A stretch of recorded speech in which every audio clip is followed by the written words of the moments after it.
noite, sejam bem-vindos. Eu sou a Nathalie e vamos conversar um pouquinho hoje sobre o crossdressing. O crossdressing, o transexualismo e até mesmo a homossexualidade, hoje não são bem quistos na sociedade. Para muitas pessoas, isso é uma total depravação, uma falta de vergonha total. E um exemplo de como a sociedade tem perdido o seu rumo e a boa moral é indo para a total depravação. Onde esse tipo de pessoas que praticam tais coisas perdeu totalmente a vergonha e a boa moral. Agora, vamos analisar o seguinte, uma pequena pesquisa histórica, e a gente vê que o crossdressing ele existe desde a idade.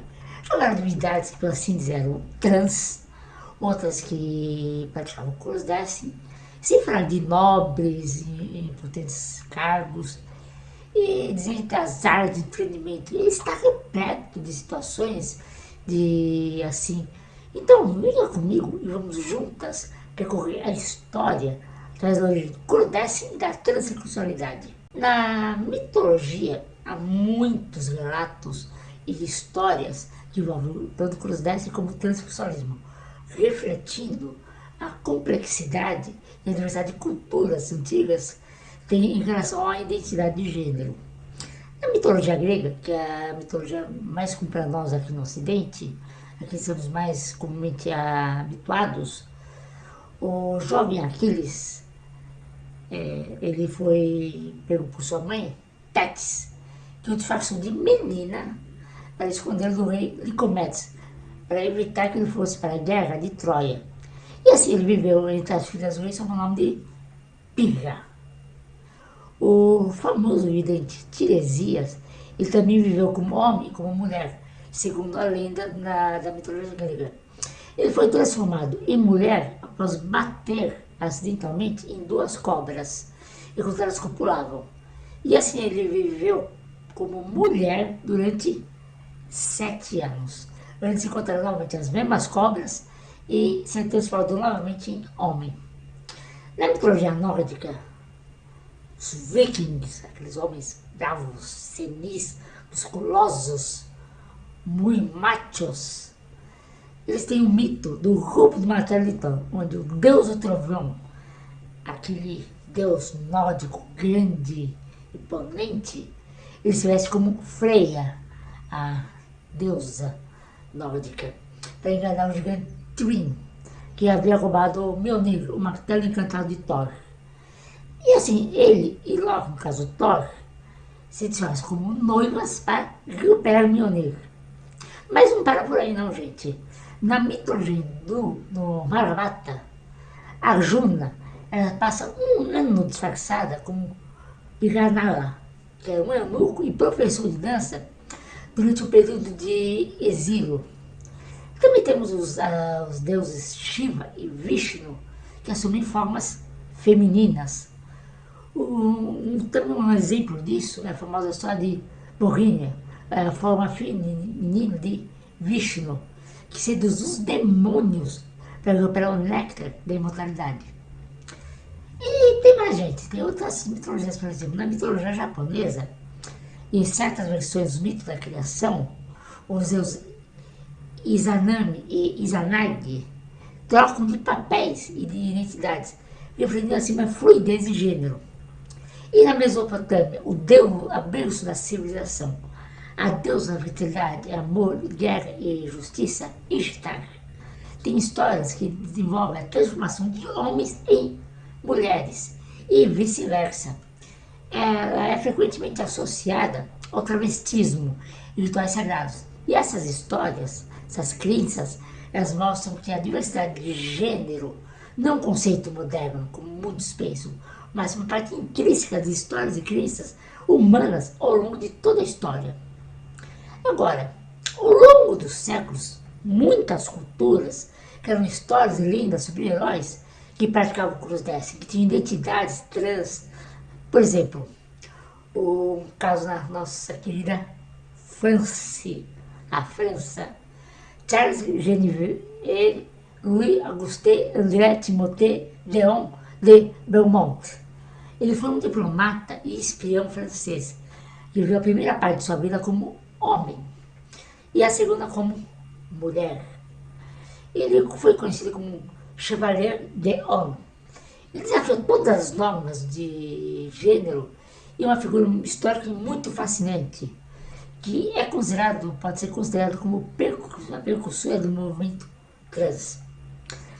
E não para por aí não. Ainda na França existem histórias que cruzaram famosas em papéis de destaque. Sim, e muito importante. Por exemplo, Felipe I, Duque de Orleans, irmão mais de ninguém menos que Luís XIV, o famoso Rei Sol. Ele é muito conhecido por sua preferência por roupas femininas. Ele era famoso por seu comportamento extravagante, por se vestir com roupas femininas, o que na época era muito, mas muito incomum. E essa prática não apenas refletia a personalidade dele, exuberante, mas também fazia parte da cultura da corte francesa, onde a moda e a aparência desempenhavam um papel significativo. Ele era abertamente afeminado, sim, ele era abertamente homossexual, tinha amantes. E frequentemente ele se apresentava na corte usando vestidos, joias, maquiagens, algo que, embora fosse controverso, era muito aceito na corte de Luís XIV. Hoje, com certeza, Felipe I ele poderia ser considerado um crossdresser. Ele se vestia de maneira que usava as normas de gênero na época, usando roupas e acessórios femininos livremente. Agora, avançando um pouco no tempo, já para o século XX, nos Estados Unidos, a grande potência americana, J. Edgar Hoover, que foi o diretor do FBI por quase meio século, de 1924 até 1972. Ele foi uma figura extremamente poderosa e controversa na história dos Estados Unidos. Existem rumores que Hoover era um crossdresser. Só que aí tem um problema. Embora essas histórias sejam relativamente bem famosas, essas alegações elas são baseadas em fofocas, em especulações. As alegações mais notórias sobre isso vêm de um livro de 1993 chamado Official and Confidential: The Secret Life of J. Edgar Hoover. No livro, citando várias fontes que afirmam que Hoover foi visto vestindo roupas femininas em festas privadas. No entanto, essas fontes foram amplamente questionadas e não há evidências conclusivas de absolutamente nada. Não existem evidências que corroborem essas alegações. Não existem fotografias, documentos, testemunhos confiáveis que comprovam que Hoover era um crossdresser. E com isso, muitos argumentam que essas histórias podem ter sido inventadas, fabricadas, para desacreditar Hoover após a sua morte. Agora, se nós temos falta de evidência com Hoover, já com esse próximo personagem, com essa próxima figura, o que não falta são evidências que corroboram a história. Ed Wood, o famoso cineasta, ator e escritor americano, muito famoso por seus filmes de baixo orçamento e cultuados como Plano 9 do Espaço. Se Hoover não tem evidências, Wood temos de sobra. Ele era conhecido por seu amor a usar roupas femininas, particularmente angorá. Ele mesmo se declarou um crossdresser e frequentemente comparava o crossdressing em seus filmes. Inclusive, um dos seus filmes mais famosos, o Glenda, de 1953, é uma abordagem semi-biográfica sobre um homem que gosta de se vestir com roupas femininas. O que mais ia ser? Roupas masculinas? Não, roupas femininas. E Wood, ele era totalmente aberto com respeito ao seu crossdressing em sua vida pessoal e profissional. Ele não vê isso como algo a ser escondido, mas como parte integral de sua identidade e criatividade. Nas artes em geral, temos vários exemplos que hoje podem ser considerados como crossdressing. Por exemplo, nos teatros da Roma e Antiga Grécia, homens frequentemente desempenhavam papéis femininos, pois as mulheres eram proibidas de atuar. E essa prática perdurou durante toda a Idade Média e o Renascimento na Europa. No teatro inglês, elizabetano, todas as personagens femininas eram interpretadas por homens e meninos, já que as mulheres eram proibidas de atuar. Todas as peças de Shakespeare foram interpretadas por homens em todos, e eu enfatizo, todos os papéis, sem exceção. No teatro kabuki japonês, os papéis são femininos são interpretados por atores homens. Essa prática começou lá atrás, no século XVII, e ela continua até os dias de hoje, onde homens fazem os papéis de mulheres. E o romance Orlando, de Virginia Woolf, de 1928, o protagonista, ele muda de sexo durante os séculos que se passa o romance. E esse romance eles falam de temas de identidade, de gênero e fluidez. O famoso filme Quanto Mais Quente, Melhor, de 1959, por Tony Curtis e Jack Lemmon, apresenta dois músicos que se vestem como mulheres, para escapar de mafiosos. Mary Monroe também estreia esse filme com um dos personagens principais. Também temos Tootsie, de 82, com Dustin Hoffman, que interpreta um ator desempregado que se veste como mulher para conseguir um papel em uma novela, usando em várias situações cômicas e refletindo sobre o gênero. E como não lembrar do filme com o grande Robin Williams, Uma Babá Quase Perfeita, onde Robin Williams interpreta uma babá se vestindo de mulher para ficar próximo de seus filhos. E na cultura geek nerd, será que existe exemplos de crossdressing? Será? Então, lógico que tem, né, gente? Aparece em infinidades e em diferentes mídias. Quadrinhos, filmes, séries, TV, videogames, literatura estão repletos de exemplos que falam de gênero, disfarce, humor, além de desafiar as normas de gênero. Por exemplo, o anime Ranma Meio, que apresenta o personagem Ranma Saotome, um jovem artista marcial que está amaldiçoado. Essa maldição ele se transforma em uma garota sempre e toda vez que é molhado com água fria.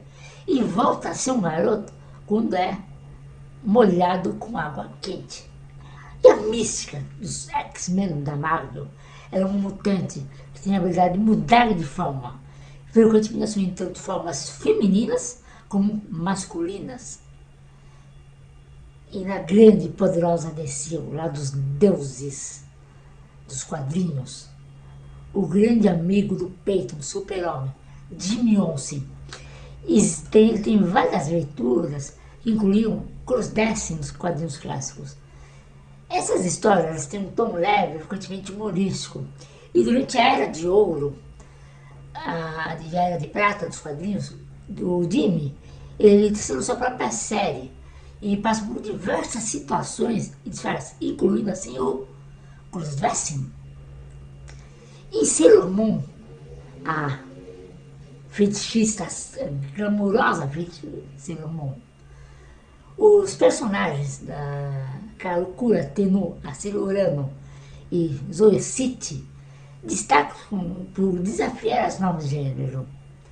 Haruka muitas vezes se veste com roupas masculinas e Zoe City sendo retratado no feminino, como uma mulher. E nos desenhos animados clássicos, os clássicos cartoons dos anos 40, 50, com Pica-Pau e Pernalonga, existem uma infinidade de episódios que esses dois personagens, para nos mantermos restritos a eles, em que eles se vestem de mulheres, que eles fazem crossdressing e levando situações cômicas e totalmente inesperadas para uma piada. Quem nunca assistiu um episódio que o Pica-Pau Pernalonga se vestia crossdressing? Ou, por exemplo, o episódio do Barbeiro Civil do Pernalonga em que ele se casa com o Hortelino? E os cosplayers, ou cosplayers, como preferem alguns, independente do seu gênero, eles se vestem como personagens de gêneros diferentes, celebrando assim a diversidade de gênero e a criatividade. Personagens de anime, de jogos, quadrinhos, frequentemente são reinterpretados e o cosplay, que é a prática de se fantasiar de um personagem do sexo oposto ao seu, é muito popular em eventos e convenções. Aliás, o próprio termo crossdresser, ele surgiu no século XX como uma maneira mais neutra e menos patologante de escrever pessoas que tivessem roupas tradicionalmente opostas ao gênero que são. E a evolução e a popularização do termo, elas estão relacionadas às mudanças sociais e culturais científicas e em relação à compreensão de gênero e identidade.